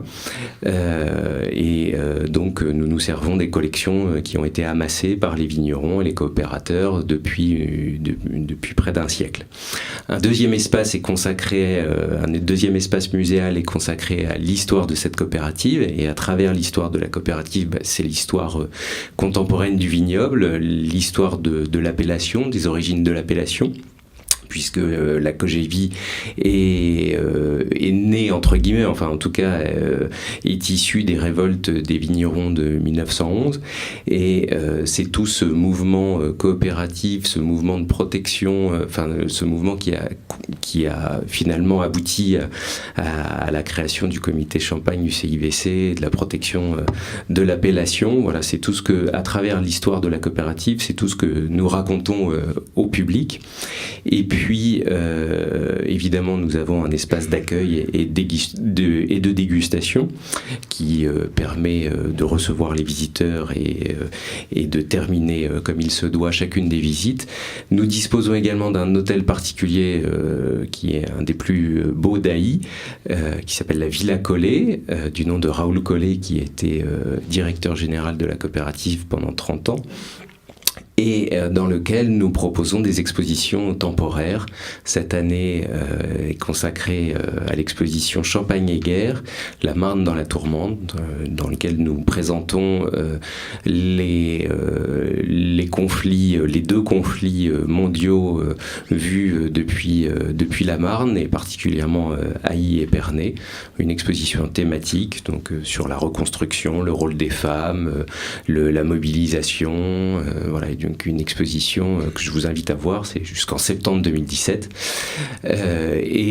Dans l'hôtel particulier, évidemment, nous recevons aussi des réceptions privées, des réceptions d'entreprises, et nous disposons de plusieurs salles de réunion qui sont mises à disposition des entreprises dans le cadre de location d'espace. Voilà. Donc, mon rôle est de jouer le chef d'orchestre pour à la fois développer la fréquentation, mais tout en tout en privilégiant la protection et la conservation des bâtiments et la gestion des bâtiments. Voilà, un deuxième volet, c'est également faire vivre ce lieu, puisque voilà, c'est un bel espace, tout un pâté de maisons vraiment dans les vignes, quasiment dans les vignes, au pied des coteaux inscrits au patrimoine mondial de l'UNESCO, et donc proposer une programmation culturelle, alors des expositions temporaires accompagnées de conférences, mais prochainement des ateliers et je l'espère des activités artistiques dans quelques mois. Voilà. Alors j'imagine que vous n'êtes pas tout seul pour réaliser tout ça, donc vous avez avec vous une équipe, est-ce que vous pouvez nous en parler? Et puis quelles sont les compétences en fait que vous cherchez Alors effectivement, j'ai une équipe, nous sommes 6, moi compris, une personne qui s'occupe de coordonner l'équipe d'un point de vue logistique, qui coordonne également les visites et qui assure les locations d'espace, qui gère les locations d'espace. Donc là, c'est toute la conduite de projets événementiels. L'équipe est également composée de 2 permanents hôtes guides qui sont bilingues et qui accueillent le public et l'emmènent et emmènent toutes les visites de la cité sont guidées. J'ai oublié de vous le dire, le musée, l'exposition, toutes nos visites sont commentées parce que nous sommes attachés à cette relation, à cet échange. Voilà, donc 2 guides qui entraînent le public dans les détails de la cité et leur font déguster à la fin le champagne. Et 2 autres personnes dans des emplois plus temporaires, une personne en contrat de professionnalisation qui m'assiste sur les questions de communication et une autre personne qui m'assiste sur les questions de développement commercial, puisque la cité s'adresse aussi bien aux individuels particuliers, aux groupes, aux professionnels, aux scolaires et du coup aux comités d'entreprise également. Donc voilà, il faut savoir attirer et toucher et communiquer auprès de tous ces publics. Voilà. Donc ces 5 personnes avec qui vous travaillez, donc c'est une équipe, vous prenez du renfort en saison ou... Alors nous allons prendre du renfort en saison, voilà, puisque nous sommes ouverts tous les jours, 7 sur 7, et effectivement pour accueillir, nous l'espérons fortement, beaucoup de touristes, nous aurons besoin d'aide notamment sur la partie guide visite, et peut-être également en matière de vente, puisque nous avons une boutique avec un espace librairie et un certain nombre de produits dérivés. Voilà, donc nous recherchons des profils à la fois commerciaux et guides. Merci. Et de rien. Merci. Alors Victor, vous êtes responsable no-tourisme au Champagne d'Aucondron à Passy-Grigny, donc même question, si vous pouviez nous présenter un petit peu ce site. Oui, bien sûr. Déjà, bonjour à toutes et à tous. Donc effectivement, la cave coopérative vinicole de Passy-Grigny, les Champagnes d'Aucondron, qui représente plusieurs activités, la plus importante étant l'activité de coopération, bien sûr, et de production vinicole des champagnes, puisque nous avons pour première activité la production des champagnes des adhérents de notre coopérative, qui sont à peu près 80 aujourd'hui.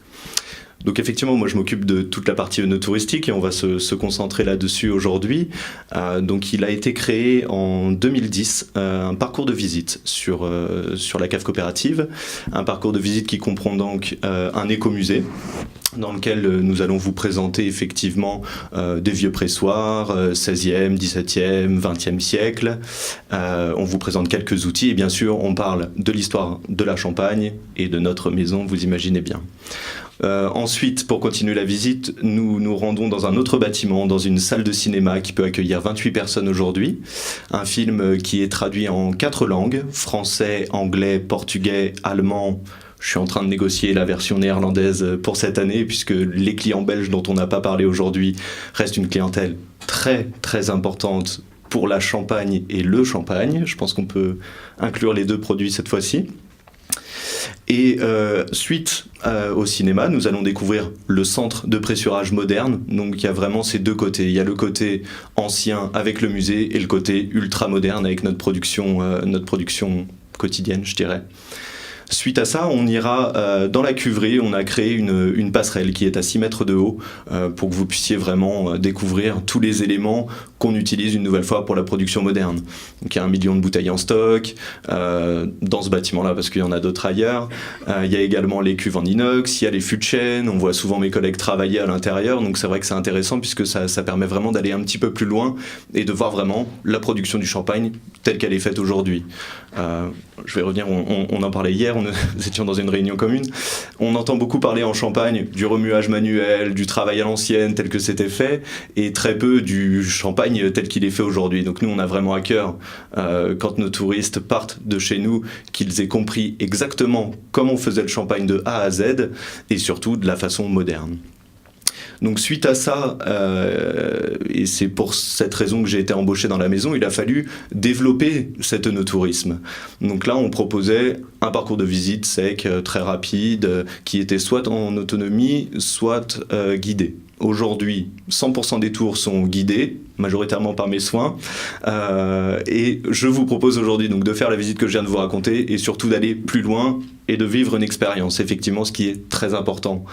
Donc on a déjà une production un petit peu particulière puisqu'on a la spécialité de faire du champagne 100% meunier. Donc déjà, on représente une spécialité de terroir. On est en plein cœur de la vallée de la Marne. On insiste sur ce 100% meunier et on pousse énormément notre production sur ces cuvées un peu spéciales. Et ensuite, donc, j'ai développé tout un tas de prestations no touristiques, notamment gastronomiques, puisque je propose aujourd'hui des dégustations avec des chocolats, du fromage, des spécialités régionales sous forme de déjeuner, organisation de buffets, de déjeuners, de dîners, de jeux œnologiques, de dégustation de vin clair. Et je vais faire un peu de promotion si vous me le permettez. J'ai créé une nouvelle prestation donc cette année qui s'appelle Champagne Solex et nous vous proposons de faire des tours en Solex dans le vignoble. C'est ce qui nous manquait aujourd'hui, c'était de donner à nos visiteurs cette dimension du vignoble, ce qu'on ne pouvait pas faire jusque-là. Donc là, ça y est, c'est fait. Les gens vont se balader dans les vignes. Ensuite, visite notre maison et termine par un panier pique-nique dans le jardin de notre maison. Voilà, donc c'est une nouvelle fois une expérience unique en Champagne, puisque aujourd'hui nous sommes la seule maison à proposer ce type d'activité. Donc on ne va pas pousser de l'expérience très très loin, on va juste vouloir faire vivre une expérience aux gens. Et ça, c'est aujourd'hui vital dans les métiers de l'œnotourisme, je pense. Merci. Vous les avez trouvés où, vos Solex ? Ça se trouve encore ? C'est un secret. Je ne peux pas dévoiler mon prestataire. Vous avez une équipe également ? J'ai une équipe, je suis seul pour le moment. C'est vrai que le développement s'est fait seul puisqu'on avait assez peu de visiteurs et que du coup on a entièrement restructuré l'offre de la maison. Donc forcément un changement de clientèle, un changement de type de clientèle effectivement. Et aujourd'hui on reçoit beaucoup plus de visiteurs. Donc cette année j'ai la chance de pouvoir accueillir une jeune fille, une polonaise, trilingue évidemment, du coup dans polonais, anglais, français, qui va pouvoir m'aider à faire les visites et donc toujours continuer ce développement œnotouristique pour la maison Monton-Caudron. Et dans le cadre donc de ce développement souhaité, quel type de profil recherchez-vous ? Donc évidemment, alors ça, ce sera très personnel ce que je vais vous dire, puisque c'est des personnes qui seraient amenées à travailler avec moi. Moi, j'ai besoin de personnes dynamiques, qui ont du punch, le sourire, puisque un sourire à l'accueil, on a fait 80% de notre travail. Si les gens sont accueillis avec un sourire, ils seront contents de toute façon. Beaucoup de professionnalisme, une culture du champagne en général, une culture de la Champagne, pouvoir faire la conversation, puisque c'est ce qu'on fait pendant à peu près 2 heures en moyenne avec n'importe quelle personne qui rentrera chez nous. Donc voilà, avoir de la conversation et bien sûr le côté bilingue et un anglais absolument parfait aujourd'hui qui est demandé et qui est plus que vital, puisque 70% de ma clientèle aujourd'hui est anglophone. Alors ça revient beaucoup, donc les langues, le savoir-être, la partie connaissance du champagne, vous formez les personnes sur place ou comment que ça se passe ?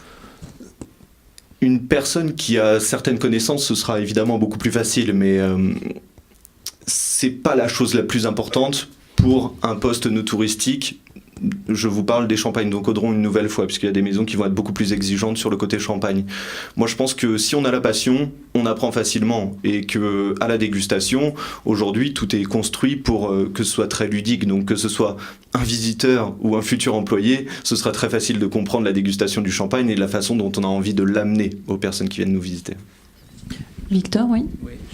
Je crois que plus que connaissance du champagne, c'est davantage la culture générale qui est importante, parce que on a un public très divers, il faut pouvoir s'adapter à ce public, et surtout, comme tu le disais, on va passer du temps avec lui, et il faut savoir alimenter la conversation, pouvoir rebondir, pouvoir échanger, et quand on parle champagne, on va parler gastronomie, on va parler art de la table, on va parler d'art de vivre, et ça nécessite d'avoir quelques connaissances qui ne sont pas liées directement au champagne, mais qui vont être très utiles dans le métier qui consiste à accueillir du public dans le no-tourisme.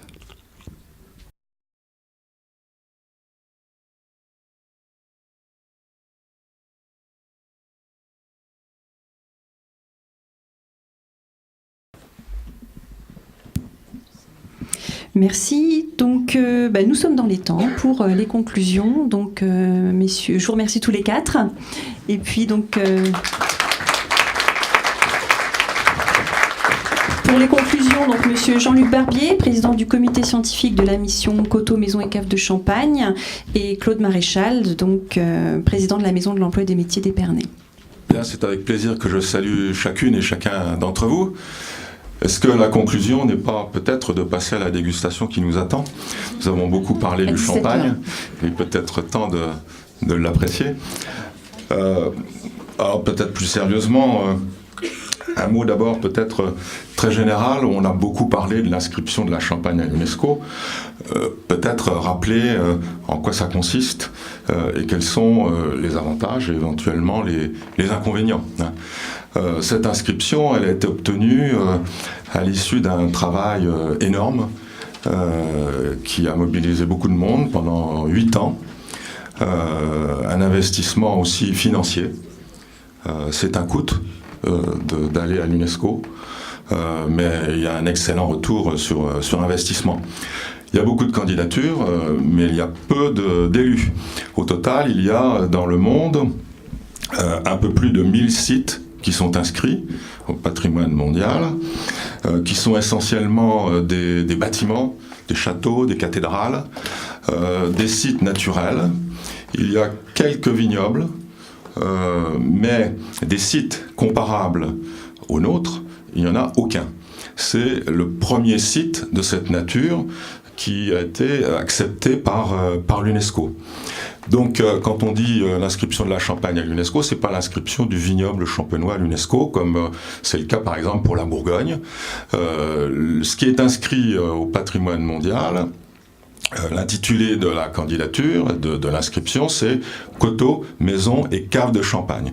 Donc c'est un ensemble complexe. Quand on parle de coteaux, de maisons, de champagne, de caves, ce sont des éléments matériels, mais il y a aussi un aspect qui fait partie de l'inscription, un aspect immatériel, qui est l'appellation Champagne. Et c'est en Champagne que ce concept d'appellation d'origine contrôlée, indication géographique dans le vocabulaire international, a été conçu par les Champenois. Le Champagne est la première appellation d'origine contrôlée, première indication géographique en France et dans le monde. Le concept aussi d'interprofession. L'appellation Champagne est gérée par une organisation interprofessionnelle qui est la plus ancienne, la plus aboutie et qui est souvent citée en exemple comme un exemple particulièrement intéressant d'une gestion d'une filière et d'une appellation.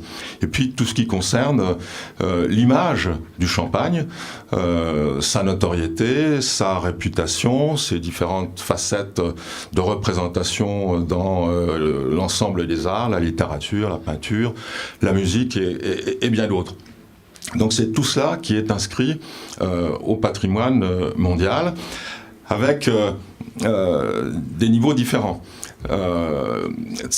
Toute la Champagne ne pouvait pas bénéficier de l'inscription, de la véritable inscription.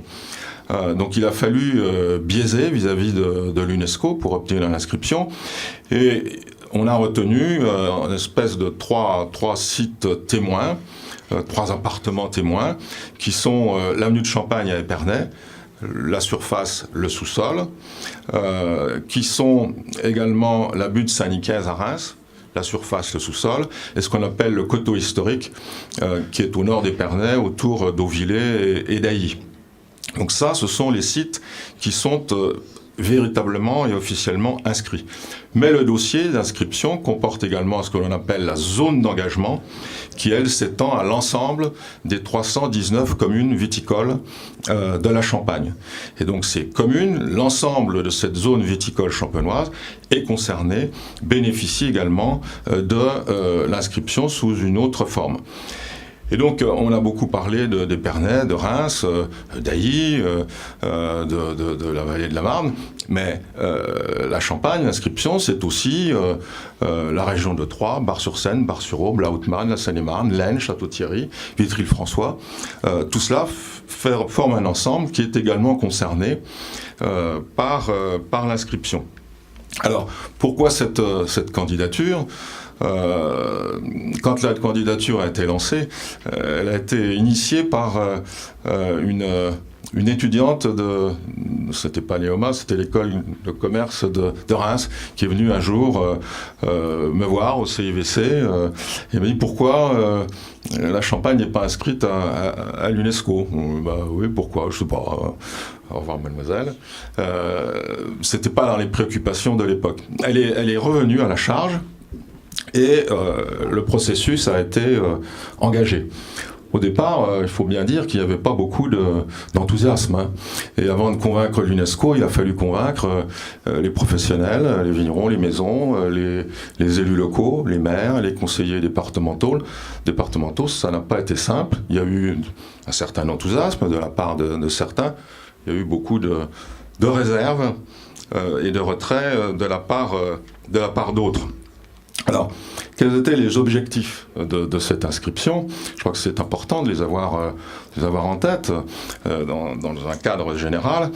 Le premier objectif, c'était de renforcer la notoriété internationale de l'appellation Champagne. Le Champagne bénéficie d'une grande notoriété, c'est le vin et l'un des produits les plus connus dans le monde. Mais cette notoriété, cette renommée, c'est le résultat d'un travail gigantesque, collectif et individuel aussi, qui s'étend sur des années et des années, plusieurs siècles même. Et tout cela reste très fragile. Il faut le consolider dans la concurrence internationale qui existe dans le domaine des vins et des vins mousseux et même d'autres produits, parce que les concurrents du champagne sont très divers. Eh bien, il faut sans arrêt se battre pour préserver sa place et cette notoriété. Et que trouver d'autre qu'une inscription à l'UNESCO pour renforcer sans cesse la notoriété du nom Champagne dans le monde. Le deuxième objectif, c'était, il peut paraître contradictoire avec le premier, mais ça n'est pas le cas, c'était de revenir vers l'origine, vers le terroir, vers la vigne, vers le vin. Parce que la notoriété internationale du champagne, elle est un peu évanescente. Le champagne est connu dans le monde entier, mais quels sont les consommateurs qui savent que le champagne provient d'une région qui s'appelle Champagne, que c'est aussi un vin. Donc il faut revenir à ces éléments fondamentaux qui sont très importants. Ça veut dire aussi qu'il faut, et c'était l'objectif de l'inscription, il faut protéger, préserver ce patrimoine commun des Champenois, les Champenois au sens large. Et l'une des missions, qui sont nombreuses, mais l'une des missions de la mission Champagne UNESCO, aujourd'hui, après l'inscription, c'est de veiller à la préservation et à la valorisation de ce qui est inscrit au patrimoine mondial. Ça veut dire qu'on va s'opposer à un champ éolien à proximité du vignoble, on va s'opposer à une usine intempestive qui va être là comme une verrue au milieu du vignoble. Il faut préserver alors ça ne veut pas dire qu'on fige tout, qu'on met la Champagne sous cloche. Non, il y a un développement qui est possible, mais ce développement, il doit être compatible avec l'inscription et la préservation de la valeur universelle exceptionnelle. Pour être inscrit à l'UNESCO, il faut démontrer la valeur universelle, exceptionnelle du bien que l'on présente. Et ça, c'est pas du tout évident. Il faut toute une démonstration très scientifique, et l'UNESCO y regarde de très près.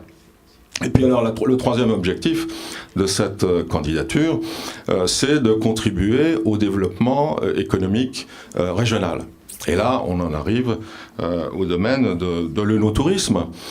C'est un sujet qui a été bien sûr évoqué avec beaucoup de diversité et de brio par les différents intervenants que l'on a écoutés avec beaucoup d'intérêt et d'attention. Quelle est la situation ? Aujourd'hui, grosso modo, je parle sous le contrôle de Philippe Verdier, grosso modo, le Champagne attire en Champagne environ 400 000 visiteurs. 400 000 visiteurs, c'est rien du tout. Il y a un décalage gigantesque entre la notoriété internationale du Champagne et le nombre de visiteurs qui viennent sur place. Donc il y a un potentiel très important. On peut considérer qu'il est tout à fait réaliste de se fixer comme objectif de tripler ce chiffre dans les 10 ans qui viennent. Je pense que c'est tout à fait réaliste. Et il faut voir le développement œnotouristique dans les autres régions, sans aller très loin. L'Alsace, la Bourgogne, on a évoqué le Bordelais, mais à l'étranger, la Rioja en Espagne, en Italie, la région du Chianti notamment, la région du Piémont, la Californie, la Napa Valley, la Sonoma Valley. Mais on peut aussi parler de la Crimée. J'allais dire en Ukraine, non, c'est pas l'Ukraine, c'est la Russie. La Moldavie, l'Argentine, le Brésil, le Chili, l'Uruguay. On a beaucoup de retard et ce décalage doit être comblé par le haut. Alors que faire ? C'est relativement simple. D'abord, il faut aller chercher les touristes, les visiteurs. Il faut les séduire, les convaincre et les faire venir. Et les touristes, les visiteurs que l'on cible sont plutôt, alors on accueillera tous les visiteurs bien sûr, évidemment, mais on cible plutôt les visiteurs étrangers, parce qu'il y a encore beaucoup de marchés à conquérir hors de France et hors d'Europe, où le marché est un petit peu saturé globalement. Et puis aussi des touristes et des visiteurs qui disposent d'un pouvoir d'achat qui nous intéresse. L'objectif, c'est de vendre des prestations, c'est de vendre le Champagne et tout l'environnement économique qui l'entoure. Ça, c'est le premier objectif. Deuxième objectif, qui n'a l'air de rien, mais c'est très important, c'est de bien recevoir les visiteurs que l'on fait venir. Il n'y a rien de pire que de faire venir des gens et de ne pas avoir les équipements en hôtellerie, en restauration, en commerce, en personne pour les accueillir. Et quand je dis personne, c'est non seulement les professionnels qui en font leur métier, qui sont là pour accueillir les visiteurs, mais c'est l'ensemble de la population du territoire qui doit être en mesure de répondre aux questions des visiteurs, de les accompagner, de les entourer et de montrer un visage séduisant et attrayant de la Champagne. Alors, bien sûr, on a besoin de beaucoup d'innovation. Et là, il y a eu quelques idées qui ont été lancées, d'initiatives, de marketing. Il y a une place très large pour tout le monde et pour toutes les idées, mais il faut quand même veiller à une certaine cohérence, à une certaine unité. Ce qui fait la force du Champagne, c'est l'unité de son appellation. En Champagne, il y a une seule appellation. J'écarte un peu les coteaux champenois, c'est très marginal. Donc, une seule appellation. On a parlé du Bordelais. Le Bordelais, c'est 110 appellations différentes. La Bourgogne, c'est 130 appellations différentes. En Champagne, il n'y a qu'une seule appellation. Et il est important, au-delà de la diversité des vins que recouvre cette appellation, c'est de préserver l'unité et la cohérence et l'harmonie de l'ensemble. Donc il faut éviter la cacophonie, il faut éviter le parasitage. J'étais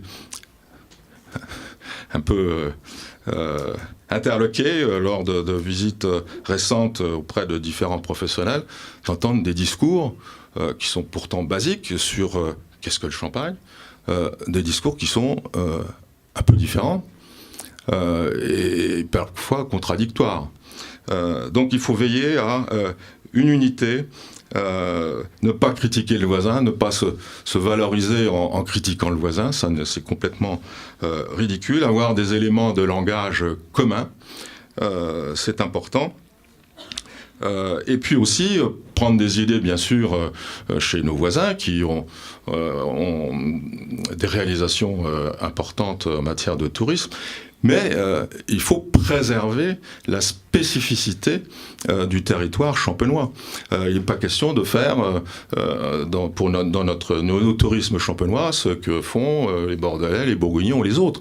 Il y a une spécificité de notre territoire, une spécificité de notre produit qu'il est important de préserver. Voilà, grosso modo, ce que je voulais vous dire de manière un peu générale. Donc, il faut aller de l'avant. Toutes les initiatives sont à prendre, sont à mettre en œuvre dans l'unité, dans la cohérence, dans l'harmonie. Et en avant, cette inscription à l'UNESCO, c'est un aboutissement de 8 années de travail. Mais c'est aussi le point de départ d'une belle aventure, parce que un certain nombre de sites qui sont inscrits à l'UNESCO n'ont pas pris les initiatives pour capitaliser sur cette inscription et n'attirent aucun touriste. Et l'inscription ne sert à rien. Et par contre, il y a d'autres sites qui ont développé une stratégie d'accueil. Je ne parle pas de no tourisme, mais d'accueil en général, qui a suscité un fort développement touristique. Il y a même des sites, j'étais très récemment à Albi. Albi est inscrit au titre de sa cathédrale et de la cité épiscopale. Il y a eu un afflux touristique en 3 ans, le tourisme a été multiplié par 3. Et aujourd'hui, le problème des gestionnaires du site d'Albi inscrit à l'UNESCO, c'est comment faire pour limiter le tourisme. On en a de trop. On n'est pas en mesure. Alors évidemment, le périmètre est très restreint, c'est autour de la cathédrale. Mais on n'est pas en mesure de gérer correctement cet afflux touristique. On n'en est pas là encore en Champagne. Rendez-vous quand le problème se posera et je suis sûr qu'on trouvera des solutions. Bien, bonjour à tous. Je suis très content de vous voir aussi nombreux. Je voudrais remercier l'Université et l'Institut Georges Chapas de nous accueillir pour la seconde fois. Quelques mots pour dire qui nous sommes et quel rôle nous pouvons jouer. Nous sommes une association qui a plus d'une vingtaine d'années et qui a pour mission de travailler au développement du territoire et à anticiper les mutations.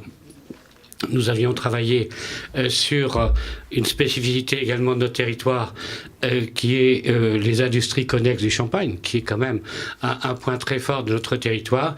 Et cette expertise a séduit l'État et la région pour nous confier une étude de gestion prévisionnelle des emplois et des compétences. Et c'est à partir de cette analyse des emplois et des compétences que nous avons initier cette dynamique avec les 2 volets qu'on va développer. D'une part, la connaissance des différentes ressources qui existent et en même temps la promotion des métiers. C'est la partie espace métier qui est ici présentée. Je pense qu'on vous a donné un panel extrêmement diversifié, j'espère pas étourdissant, de ce qu'il y a à faire en matière de nos tourismes. Il y a un champ énorme à explorer, vous avez pu le voir, une structuration qui va venir et M. Verger avait raison de rappeler que il y a encore beaucoup de choses à construire pour donner une cohérence parce qu'il y a une grande diversité d'acteurs. Une identité n'est pas encore trouvée. Et Jean-Luc Barbier, qui est un très grand expert en matière de champagne, puisqu'il a quand même dirigé le CIVC pendant très longtemps et qu'il conforte actuellement toute l'identité de la dimension label UNESCO, il nous donne une direction qui est majeure, à savoir garder une identité pour préserver une appellation. Et ça, c'est l'élément, vraiment le cadre de référence qui nous guide dans l'émergence des métiers. Je crois qu'on a eu des beaux exemples. On ne va pas inventer toute forme de tourisme, mais il y a des marges de manœuvre extraordinaires en termes de création d'activités, en termes de compétences, à condition de rester dans un domaine qualitatif, dans un domaine d'excellence. Et là, et c'est pour ça que je suis très heureux de voir des étudiants. Les étudiants, l'université a entendu, et l'Institut Georges Chapas le conforte sur le fait que le passage, c'est bien l'élévation du niveau de compétence pour tenir cette ambition. Une valeur universelle requiert des compétences. Nous partons de très loin, parce que jusqu'ici, le champagne se vendait et se vend encore très bien, précisément parce qu'il y a un savoir-faire, parce qu'il y a une unité, parce qu'il y a une cohésion extrêmement puissante. Mais on l'a bien dit, le tourisme ici, nous n'avons pas la mer, nous n'avons pas la montagne, nous avons certainement un joli produit, mais c'est bien en diversifiant et les notions qui étaient importantes tout à l'heure, les notions de destination, les notions de partage, les notions d'expérientiel, ce sont des éléments majeurs qu'il faut faire vivre. Et ça, c'est vers vous que nous nous tournons pour que justement nous anticipions la venue. Alors, effectivement, pour le moment, passer de 400 000 à 1,2 million, et même 1,2 million, c'est rien par rapport à notre grande région Grand Est, quand on sait que la stratégie touristique alsacienne atteint les 8 millions. Donc, vous voyez, il y a un gap énorme à franchir. Mais tout ça doit se construire. Notre travail au niveau de la Maison de l'Emploi, c'est justement d'essayer de sensibiliser un maximum d'acteurs, de mettre en cohérence des partenaires qui viennent chacun apporter leurs propres compétences pour mettre à niveau les ressources. Nous ne faisons pas, nous, du commerce. Il y a assez de gens qui sont des professionnels du commerce. Nous essayons de jouer un rôle d'assemblier pour que les partenaires construisent une ressource humaine capable de répondre à la multiplicité des besoins qu'il y a sur les territoires. Vous avez vu, je commencerai par la fin, les retours d'expérience. C'est génial, et ceux qui ont déjà assisté également au colloque que nous avons tenu il y a quelque temps avaient encore d'autres expériences. Et il y a un champ énorme d'initiatives, à condition, et vous l'avez bien senti, qu'à chaque fois, on reste quand même dans la ligne d'un partage d'une culture champagne. Nous avons initié, et nous avions justement à Viticampus, qui est porteur et qui a cette expertise, une culture champagne. Et ça, cette idée nous est venue des chefs d'entreprise, des industries connexes, qui nous ont dit, mais je ne peux pas employer quelqu'un qui ne sait pas ce qu'est le cycle végétatif. Il y a un minimum de culture, si vous voulez, qu'il faut partager si on veut véritablement construire ça. Ce que l'on fait déjà pour de l'industriel, vous imaginez la diversité qu'il faut construire ensemble au niveau des activités touristiques. Et ça, c'est notre but. Donc je pense qu'on vous a donné à voir, je pense qu'on vous a donné aussi envie, et que il y a un champ énorme à investir, que vous avez vu que il suffit pas. Il faut encore beaucoup attirer, parce que 400 000, c'est quand même pas beaucoup. Et il faut aussi savoir accueillir. Nous avons un champ énorme, parce que ce savoir-être, il ne nous est pas inné. Et donc, c'est ce qu'il faut développer. Les témoignages que je vous ai montrés de parcours, de séjour, avec la description que je vous ai donnée, par exemple, sur la coopérative de Passy-Grigny, nous montrent en quel sens on peut construire véritablement un moment extrêmement riche. Et c'est comme ça qu'on arrivera. Alors, vous avez raison de dire on ne va pas allonger indéfiniment le séjour. Par contre, on peut diversifier les parcours, on peut donner envie de revenir. C'est tout ça, si vous voulez, que nous cherchons à faire. Donc notre rôle, nous, c'est essentiellement donc, de travailler sur la matière humaine, donner envie à développer ses compétences, et puis chaque opérateur prendra les initiatives qui lui revient. Voilà l'ambition que nous avons, et merci de nous aider, nous relayer. Alors un petit mot quand même sur une initiative que nous voudrions promouvoir. Là, c'était à destination des intellectuels, des étudiants qui ont des compétences et qu'on souhaiterait qu'ils investissent sur notre territoire. Nous sommes dans un territoire, la viticulture en particulier, mais également les gîtes et autres, un territoire extrêmement segmenté, dans lequel il y a des toutes petites entreprises.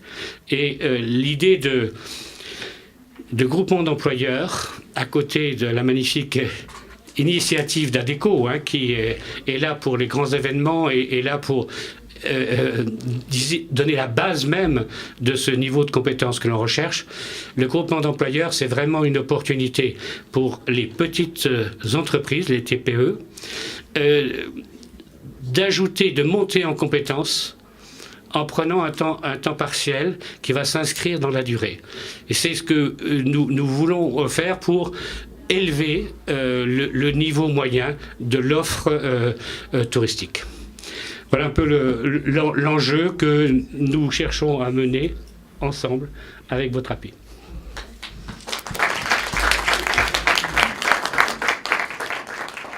Alors, au nom des organisateurs...